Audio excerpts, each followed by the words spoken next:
The father's justice. My father-in-law once said a man's worth is measured by the weight of his wallet. He didn't lower his voice when he said it, didn't even pretend it was a joke, meant only for the people closest to him. The words carried clean across the table, cutting through the low hum of conversation and the soft clink of crystal glasses. A few people laughed immediately, the kind of polite, practiced laughter that belonged in rooms like this. Others followed a second later, louder, more certain. I sat there with a knife and fork in my hands, staring down at a plate I hadn't really touched. The private dining room at the Winthrop was brighter than it needed to be. Chandeliers casting warm light over polished marble floors. Reflections stretching across the long white tablecloth like something too perfect to disturb. There were over 40 people at that table. Relatives, business partners, friends who weren't really friends. Every seat is filled. Every conversation revolves around money, status, and success. And me, sitting somewhere near the middle, exactly where someone like me was expected to be. I kept my shoulders relaxed, kept my breathing even, the way I had learned to do over the years. It was easier that way. If I didn't react, it would pass faster. It always did. Across from me, Thomas Caldwell leaned back in his chair, swirling his wine as if he had just delivered a line worth remembering. His cufflinks caught the light when he lifted his glass. Beside him, Patricia smiled. Not wide, not obvious, just enough to let everyone know she agreed, without needing to say a word. Kevin snorted into his drink, shaking his head like he had heard something clever. I cut into the meat on my plate. Slow, deliberate movements, keeping my eyes down. Then Claire reached into her purse. The motion was small, almost forgettable, but I noticed it anyway. Maybe because it was the first thing she had done all evening that felt directed at me. She didn't look at me when she placed the envelope on the table, just slid it across the cloth until it stopped near my hand. "What is this?" I asked. "Open it." Her voice was calm, flat, like we were discussing something routine. I wiped my fingers against the napkin and picked it up. The paper felt heavier than it should have. Inside, neatly stacked pages, clipped together. I didn't need to read past the first line. Petition for dissolution of marriage. For a moment, the room seemed to narrow, the edges of the table pulling inward, the sound of voices fading into something distant and hollow. I looked at Claire, waiting for something to break through that expression, anything familiar. She didn't meet my eyes. "I've made my decision," she said. "I should have done this years ago." There was no hesitation in her voice, no tremor, no pause to soften the words. Thomas set his glass down harder than necessary, the sound sharp against the table. "Finally," he said, pushing his chair back slightly, "my daughter has come to her senses." He stood, raised his glass high enough for everyone to see. "To Claire's future, and to leaving mistakes behind." A few seconds of silence. Then the room responded. Glasses lifted, chairs shifted. Applause started near the head of the table and spread outward, growing louder, fuller, until it filled every corner of the room. People smiling, nodding, celebrating something that, just moments ago, had been my life. I didn't move. The envelope rested in my hand, edges pressing into my fingers. The paper inside felt impossibly thin for something that carried so much weight. No one was looking at me anymore. Not really. They had already moved on. Conversations resumed between claps. Someone laughed again. A waiter stepped quietly along the wall, refilling glasses like nothing had happened. Claire reached for her water, her hand steady. I realized then that this wasn't sudden, not for her. This had been decided long before tonight. I set the papers down carefully in front of me, aligning the edges with the tablecloth as if that mattered. My hands didn't shake. My voice didn't rise. Everything inside me felt still, like something had finally stopped resisting. I glanced once around the table, at faces that had never really seen me, at people who believed they understood exactly what I was worth. And for the first time in years, I started to wonder what would happen if they were wrong. For 8 years, I worked with my hands, quietly, consistently, in a rented workshop that smelled of varnish and aged wood. Most mornings started the same way. I would roll up the metal door, just enough to let the light in, dust drifting through the beam as it cut across the room. Tables stacked along the wall, chairs waiting to be repaired, drawers pulled apart and labeled in careful handwriting. I took broken things and made them usable again. Not quickly, not carelessly, but properly. That was my job. Furniture restoration, antique pieces mostly, items people didn't throw away because they meant something. A dining table that had seen decades of family dinners, a rocking chair passed down through generations, a cabinet that still carried the marks of time no polish could erase. I worked slowly, sanding surfaces until they felt smooth under my palm, matching stains until the color settled just right, fixing joints that had loosened long before I ever touched them. It was steady work, honest work. But to the Caldwell family, it was something else entirely. Handyman, Thomas would say, the word landing flat and dismissive. He never asked about what I actually did, never stepped into my workshop, never saw the pieces I restored. To him, it was all the same. Fixing things meant you hadn't built anything worth keeping. At dinners, he liked to bring it up just enough to remind everyone where I stood. "So, Andrew," he would say, leaning back in his chair, voice just loud enough to reach the far end of the table, "still working out of that little garage?" I would nod once. Yes. He would smile, thin, measured. "Well, at least you've found something you can manage." There was always a pause after that, just long enough for people to register the meaning. Patricia handled things differently. She never raised her voice, never said anything that could be called openly cruel. Instead, she wrapped her words carefully, presenting them like concern.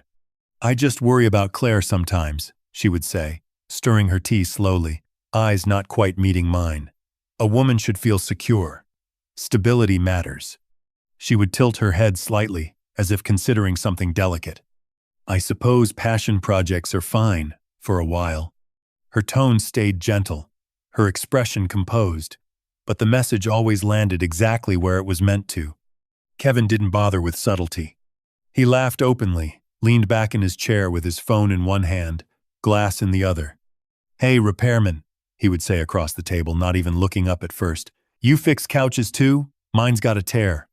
A few people would chuckle. Someone would shift uncomfortably. Kevin would finally glance up, grinning as he had just made a clever point. "Or is that above your pay grade?" I learned early that reacting made it worse. So I didn't. I kept my responses short, kept my tone even, focused on the plate in front of me or the glass in my hand. If I didn't push back, the moment would pass. If I stayed quiet, the room would move on. And it always did. Because for them, it wasn't something worth holding on to. It was just how things were. I told myself it didn't matter. That work was work. That respect didn't need to be announced to exist. I told myself that Claire understood, that what we had between us was separate from all of this noise. So I kept showing up, after dinner, after holiday, sitting in the same chair, under the same light, listening to the same remarks, delivered in slightly different ways. I let it happen, not because I agreed with them, but because I believed there was something worth protecting on the other side of it. I met Claire on a late afternoon that felt lighter than it should have, the kind of day where nothing important is supposed to happen. There was a small outdoor fair just outside the city. Food stalls lined in uneven rows, music drifting from a stage that kept cutting in and out. I was standing near a booth selling handmade furniture, running my hand along the edge of a rough wooden table, when she walked up beside me and asked how it was made. Not what it cost, not how quickly it could be delivered, but how it was made. I remember looking at her for a second longer than I meant to, trying to understand if she was serious. She was. Her eyes stayed on the grain of the wood as I explained, asking questions that didn't feel rehearsed, listening in a way that made the noise around us fall away. She laughed easily back then, not loudly, just enough to make the moment feel real. She said she liked that I worked with my hands, that there was something honest about it. No performance, no pretending. We kept talking long after the sun started to drop, the lights around the fair flickering on one by one. By the time we said goodbye, I already knew I wanted to see her again. And I did. A lot. Those first months felt simple in a way that's hard to describe later. We met in small places, diners with scratched tables, parks where the grass wasn't quite even. She never seemed uncomfortable, never checked who might be watching. When I showed her my workshop, she didn't hesitate at the smell of dust and varnish. She stepped inside, ran her fingers along a half-finished chair, and smiled like it was something worth admiring. "I like this," she said. "It's real." We got married 2 years later. A courthouse ceremony on a weekday morning. No grand reception, no long guest list. Just a quiet room, a few signatures, and a promise that felt enough at the time. Her parents were there, technically. Thomas stood near the back, arms crossed, expression unreadable. Patricia offered a brief smile that never quite reached her eyes. They left before we even finished taking photos. Claire didn't seem to care. She squeezed my hand outside the building, sunlight catching in her hair. "We don't need their approval," she said. "We're fine." And for a while, we were. In the early years, when the comments started at family gatherings, she stayed close to me. If Thomas said something sharp, she would shift slightly in her seat, her shoulder brushing mine, her fingers finding my hand under the table. A small gesture, but enough to remind me I wasn't alone in that room. Later, in the car, she would shake her head. "I'm sorry," she would say. "They don't understand you." I believed her. But things don't change all at once. Not usually. It started with smaller things, things that were easy to overlook. She stopped reaching for my hand as often. The conversations after dinners became shorter, less certain. When her mother made those careful remarks, Claire didn't push back the way she used to. Sometimes, she just stayed quiet, eyes fixed somewhere else.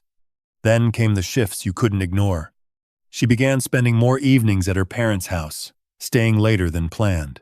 When I asked about it, she would give simple answers, nothing that could be argued with. Just visiting, just helping out.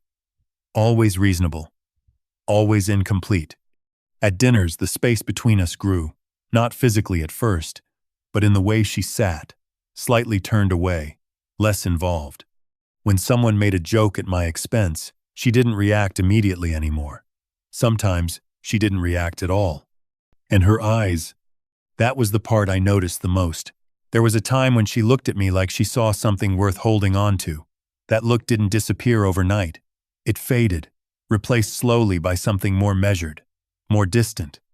The same kind of glance her mother used. The same quiet evaluation her father carried in every conversation. I remember one evening in particular, sitting across from her at the kitchen table. The light above us casts a soft circle on the surface between us. I was talking about a project, a piece I had spent weeks restoring, explaining the details the way I always did. She nodded once, but her attention wasn't really there. When I finished, there was a pause. "That's good," she said. Not dismissive, not harsh, just empty. And in that moment, I realized something had already shifted beyond what I could name. I just didn't know how far it had gone, or when it had stopped being something I could fix. I didn't grow up around money, or anything that even resembled it. The house I spent most of my childhood in sat near the edge of a quiet street, paint worn thin along the siding, steps creaking in a way you learn to ignore. My mother worked 2 jobs, mornings at a diner, evenings cleaning offices downtown. She didn't talk much about being tired, but you could see it in the way she moved when she thought no one was watching. What she did talk about, consistently, was how a person carries themselves. "People will decide what you're worth without asking," she told me once, standing by the kitchen sink, hands still wet from washing dishes. "So make sure you know before they do." She wasn't talking about money. She never was. When she passed, the house felt smaller, quieter in a way that didn't go away. The only place that still felt steady after that was a cabin about an hour outside the city, where my Uncle Edward lived. Edward Foster didn't look like someone who owned anything of importance. He wore the same kind of clothes every time I saw him. Flannel shirts faded from too many washes, boots that had seen more ground than pavement. His truck rattled when it started, engine catching with a delay that sounded worse than it was. The cabin itself stood among tall trees, wood stacked neatly by the side, tools arranged with a kind of order that didn't need explanation. When I stayed there during the summers, the mornings started early. He would already be outside when I woke up, sanding something, fixing a hinge, working in silence. He didn't give long instructions, just showed me what to do, then stepped back. If I made a mistake, he let it happen. Waited for me to notice it myself. "Look again," he would say, not raising his voice. That was usually enough. On my 18th birthday, he handed me something I didn't expect. We were sitting at the small wooden table inside the cabin, sunlight coming through a narrow window, cutting across the surface between us. He reached into his jacket and placed a card in front of me. It was black, matte, heavier than anything I had held before. No numbers, no logo, just a name pressed into the surface in clean silver letters. Edward Foster. I turned it over once, then again, waiting for something to explain itself. "What is this?" I asked. He leaned back slightly in his chair, watching me the way he always did. He already knew the answer, but wasn't going to give it to me directly. "Keep it," he said. "Carry it with you." I looked up. "For what?" He paused, not long, just enough to make sure I was paying attention. "Don't use it unless you truly need to." That didn't answer anything. I held the card between my fingers, feeling the weight of it again. Solid, unfamiliar. "And when I do?" He gave a small nod, almost to himself. "When you do," he said, voice steady, "they'll know exactly who you are." I waited for him to continue, for some kind of explanation that would make sense of it. None came. He stood, walked past me toward the door, and picked up a piece of sandpaper from the workbench outside, as the conversation had already ended. I kept the card. At first, it stayed in a drawer, tucked away with things that didn't seem to belong anywhere else. Then, without thinking much about it, I started carrying it in my wallet, behind my license, out of sight, but never far. Years passed. The card stayed exactly where it was, untouched, unused, a quiet presence I never fully understood. And every now and then, usually when things felt uncertain, I would think about what he said and wonder what it would actually mean if I ever decided to find out. The drive to the restaurant had been quiet, not tense, not dramatic, just empty in a way that made it harder to ignore. Streetlights passed in slow intervals across the windshield, each one briefly lighting Claire's face before fading again. She didn't look at me. Her hands rested still in her lap, fingers loosely intertwined, like she was waiting for something already decided. When we arrived, the building stood exactly as I remembered. Tall glass windows, warm light spilling out onto the pavement, a doorman holding the entrance open with practiced ease. Inside, everything moved with quiet precision. Soft music, polished floors, voices, kept low enough to feel expensive. I followed a step behind Claire as she walked toward the private dining room. The door opened, and the noise shifted slightly, conversations overlapping, chairs adjusting, glasses meeting briefly before being set back down. The same long table, the same arrangement of faces, all of it already in motion without us. Thomas noticed us first. "There they are," he said, loud enough to draw attention, leaning back as if he had been waiting for an audience. "Took you long enough." A few heads turned. Some nodded. Others didn't bother. I took my seat, the chair steady beneath me, the table set perfectly in front. The plate, the glass, the folded napkin, everything in place, everything expected. Dinner moved forward, conversations circling the same topics: investments, properties, numbers that seemed to grow larger with each passing sentence. I stayed quiet, answering when necessary, keeping my tone even, my posture relaxed. Then Thomas shifted slightly, turning just enough to include me. "So, Andrew," he said, setting his glass down with a soft click, "still working out of that garage?" A few people smiled, already anticipating the direction. I said, "Still there." He nodded slowly, as he had just confirmed something obvious. "Consistency," he replied. "That's something, I suppose." Kevin let out a short laugh. Patricia adjusted her napkin. The moment passed, like it always did. But something about it felt different this time. Not sharper, not louder, just clearer. Claire hadn't moved. She sat beside me, posture straight, eyes forward, not engaging, not reacting. When someone across the table asked her a question, she answered easily, voice calm, controlled. Then she turned toward me. It wasn't sudden, just a slight shift in her shoulders, enough to bring me into her line of sight. Her expression didn't change, no tension, no hesitation. She said, her voice low but steady, "My father was right about one thing." I didn't respond immediately. She held my gaze for a second longer. "You're never going to be anything."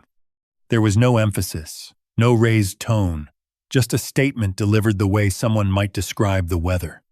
Around us, the room continued, a fork against a plate, a quiet laugh from the far end. No one interrupted. I looked at her, not searching this time, just observing. The way she sat, the way her hands rested calmly on the table, the absence of anything I used to recognize. For a moment, I thought about answering, about saying something that would push back, if only slightly. But the words didn't come. Instead, something else did. Not anger, not even hurt in the way I had felt it before. Just a kind of stillness, like a decision that had been forming for longer than I realized had finally reached its end.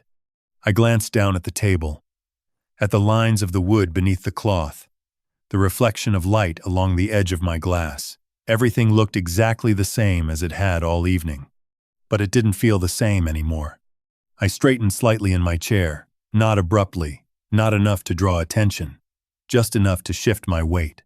My hands rested flat against the table for a second, steady. Then I moved. Slowly, deliberately.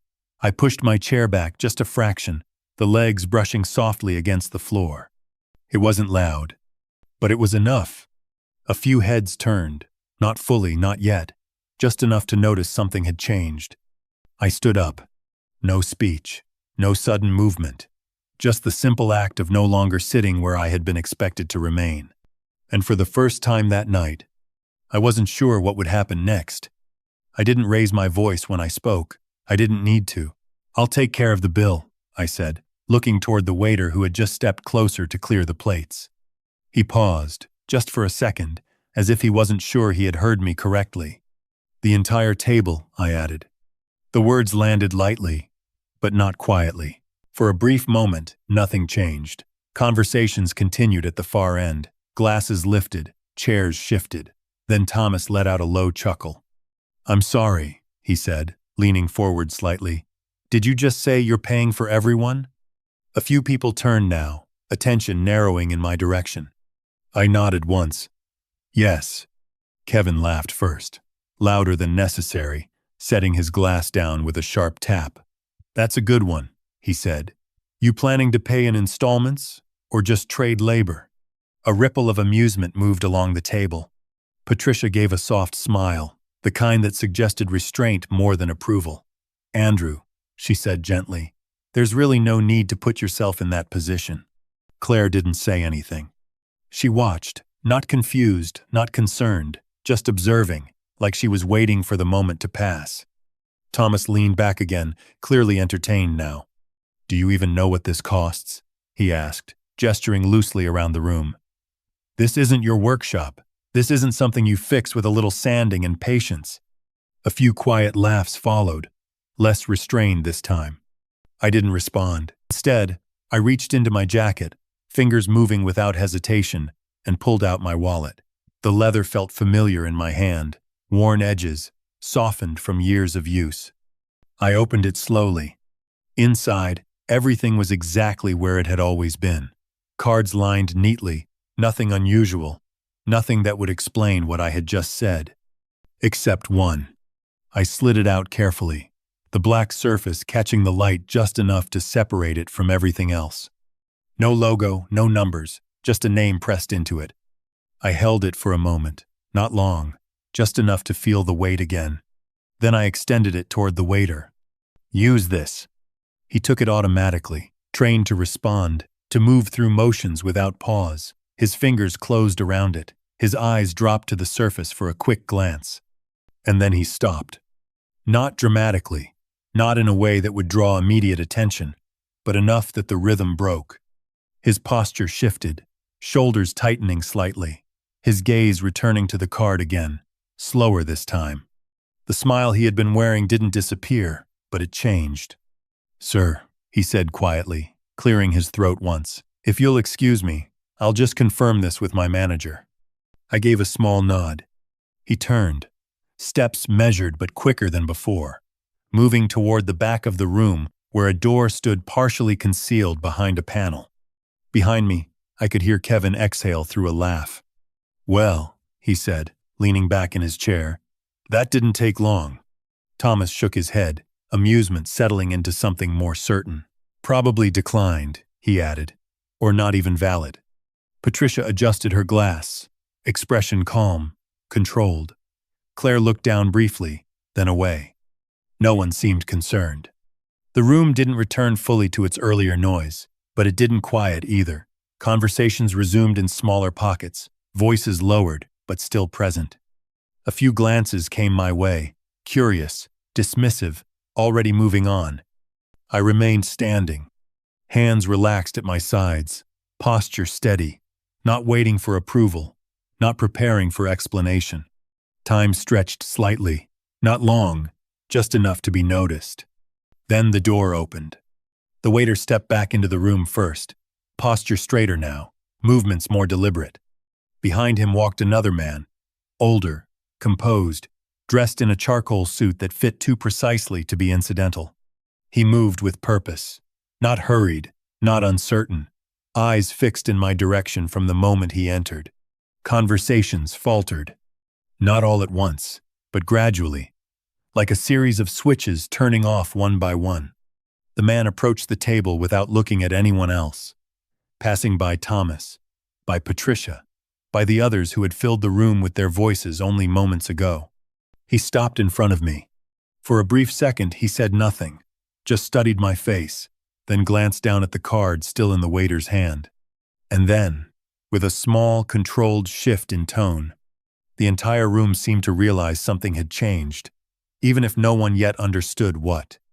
The man stopped a step in front of me, close enough that I could see the fine stitching along the edge of his jacket, the faint reflection of the chandelier caught in his cufflink. "Mr. Foster?" he said, his tone measured, precise. I nodded once. Yes. He inclined his head slightly, not exaggerated, not theatrical, just enough to mark a shift in how he was addressing me. "I'm Daniel Mercer," he continued, "general manager of this location." Behind him, the waiter stood still, both hands now holding the card as if it required care. There was a brief pause, the kind that settles over a room before something is said that cannot be taken back. "Sir," Mercer said, lowering his voice just enough to keep it controlled, though every word still carried, "we've confirmed your identity with the estate's legal office." A glass touched the table somewhere behind me, softer than it should have been. "Your uncle, Edward Foster, was the founder of the Caldwell Hospitality Group." He didn't rush the words. He retained full ownership until his passing, and according to the documents we have on file, all controlling interest was transferred to you. No one spoke. The room didn't react all at once. It fractured in small, visible ways. Thomas was the first I noticed. He had been leaning back before, relaxed, confident, but now, his posture had shifted forward without him realizing it. His hand remained wrapped around the stem of his glass, but he wasn't drinking. The color in his face had thinned, not completely gone, but unsettled, like something underneath had been pulled away too quickly. "That's," he started, then stopped. His gaze moved from me to Mercer, then back again, searching for something to anchor to. "That's not possible," he said, this time louder, as if volume could correct the statement. "There must be some kind of mistake." Mercer didn't turn to him. "Our records are clear, sir," he replied evenly. "Mr. Foster is the sole owner of this establishment, and all associated holdings." Patricia's composure broke more quietly. She didn't speak at first, her hand tightening around the edge of the tablecloth, fingers pressing into the fabric. Her eyes moved quickly, between me, the card, the manager, trying to reorganize something that no longer aligned. Her lips parted slightly, but no words followed. Kevin had still, completely still. The casual posture he carried earlier had disappeared, shoulders squared, phone forgotten near his plate. He looked at me directly now, not with humor, not with dismissal, but with a kind of blankness that hadn't been there before. His mouth opened as if to say something, then closed again without a sound. And Claire, she was the last one I looked at.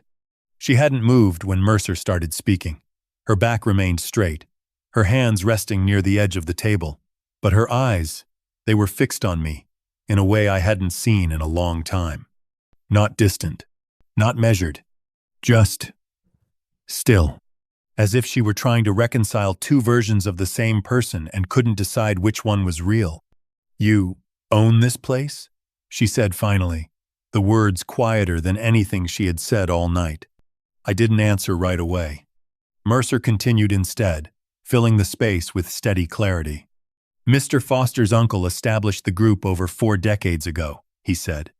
"Multiple properties, national operations. The transition was structured to remain inactive until Mr. Foster chose to initiate it." He gestured lightly toward the card. This was the authorization. The silence deepened. It wasn't just the absence of conversation anymore. It was a tension, focused, unavoidable, settling over every person at that table. I reached out and took the card back from the waiter. The surface felt the same, smooth, solid, unchanged. But everything around it had shifted. Thomas exhaled slowly, the sound controlled, forced. "This is," he said again, softer now. "You expect us to believe." He stopped, this time not because he chose to, but because there was nothing left to interrupt. No laughter, no agreement, just the quiet realization that the room no longer belonged to him. I looked around the table, at the faces that had filled it with certainty not long ago, and for the first time, I could see exactly how quickly that certainty could disappear. The days after that night moved forward without much noise, which, in some ways, made everything clearer. I returned to the house early the next morning, before the sun had fully risen. The rooms felt unchanged, furniture in the same places, light filtering through the same windows, but there was a stillness that hadn't been there before. I packed what I needed into a single suitcase. Clothes, a few tools, nothing more. I didn't leave a note. There didn't seem to be anything left to explain. The divorce process didn't take long. Claire's attorneys filed motions in the first few weeks, formal, precise, requesting a reassessment of asset distribution. The argument was simple. She hadn't been aware of the extent of my holdings, that the circumstances had changed. But the agreement her father had insisted on years earlier was equally simple. The prenuptial terms were clear. Assets acquired outside the marriage, or held prior, remained separate. It had been written to protect their side, structured carefully, reviewed thoroughly. There was no ambiguity in the language, no space to reinterpret intent. In the end, it held exactly as it was designed to. Claire received nothing beyond what was already in her name. No extended proceedings, no drawn-out dispute, just a signed document, finalized and filed without ceremony. I didn't attend the last hearing. A few months passed. I heard about Thomas through a mutual contact, someone who mentioned it casually, the way people do when they're unsure how much you already know. One of his primary dealership leases hadn't been renewed. Then another location downsized. Nothing sudden, nothing dramatic, just a steady contraction that didn't reverse. I hadn't intervened. There were agreements in place, terms that reached their natural end. I simply chose not to extend them. Patricia wrote once. The envelope arrived in the afternoon and was placed among other mail without distinction. Her handwriting was neat, deliberate. Inside, several pages, each line carefully constructed, measured in tone. She spoke about misunderstanding, about pressure, about wanting to move forward in a more respectful way. I read it at the kitchen counter, standing under the overhead light, the paper steady in my hands. When I finished, I folded it along the original crease, returned it to the envelope, and placed it in the trash beside the door. There wasn't anything in it I needed to carry forward. Kevin reached out differently. A message, short, informal, sent late one evening. He mentioned ideas, opportunities, ways we might work together now that things had shifted. The phrasing was casual, familiar, in a way that hadn't existed before. I looked at it for a moment, then closed the screen. The next morning, I blocked the number. No response felt more appropriate than any explanation. Life continued, not dramatically, not with sudden change, but with a kind of quiet separation that became more defined with time. There were no confrontations, no raised voices, no attempt to correct what had already been revealed. Everything settled into place on its own, each person adjusting to what remained once the assumptions had been removed. And in that space, I started to see more clearly what had actually been holding everything together, and what had only appeared to.